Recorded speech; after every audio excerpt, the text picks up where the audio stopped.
আগামী 12ই ফেব্রুয়ারির নির্বাচন এদেশের মুক্তিকামী মানুষের অধিকার প্রতিষ্ঠার নির্বাচন। আগামী 12ই ফেব্রুয়ারির নির্বাচন এদেশের বঞ্চিত লাঞ্ছিত উপেক্ষিত মানুষের অধিকার প্রতিষ্ঠার নির্বাচন। এই নির্বাচনে আমরা কক্সবাজারের মানুষ জানিয়ে দিতে চাই, আর আমরা দুর্নীতির পথে হাঁটব না, আর আমরা সন্ত্রাস চাঁদাবাদের পথে হাঁটব না।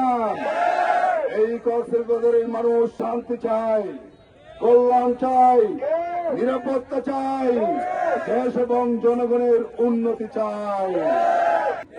ইনশাআল্লাহ আমরা প্রমাণ করে দেব, আল্লাহ তাআলা যদি আমাদেরকে রহম করে, আমাদেরকে করুণা করে, আমাদেরকে বিজয় দান করে, জনগণ যদি আমাদের সাথে থাকে, আমরা জনগণের শাসক হব না, আমরা জনগণের সেবক হব। এটা আমরা প্রমাণ করে দেব। আজকে থেকে আমাদের দায়িত্ব আরো বেড়ে গেছেন। 12ই ফেব্রুয়ারির সেই নির্বাচন আমরা কোন মতেই বানচাল হতে দেব না। ষড়যন্ত্র আমরা পা দেব না।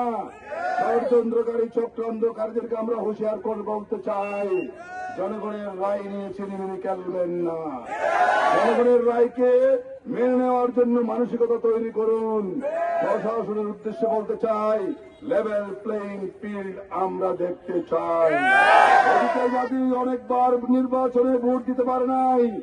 আগামী নির্বাচনে যাতে আমার আবার বৃদ্ধ বনিতা প্রত্যেকটা ভোটার যাতে নির্বিঘ্নে ভোট দিতে পারে, সেই পরিবেশ প্রশাসনকে তৈরি করতে হবে এবং জনগণ যাদেরকে ভোট দেবে তাদের গণরায়ের মাধ্যমে তাদের চেয়ে নেতা নির্বাচন করার সুযোগ দিতে হবে। অন্যথায় শান্ত কক্সবাজার অশান্ত হয়ে যাবে। সিঙ্গাপুর মালয়েশিয়া নয়, তার চেয়ে আমার বাংলাদেশ হবে উন্নতি ইনশাল্লাহ।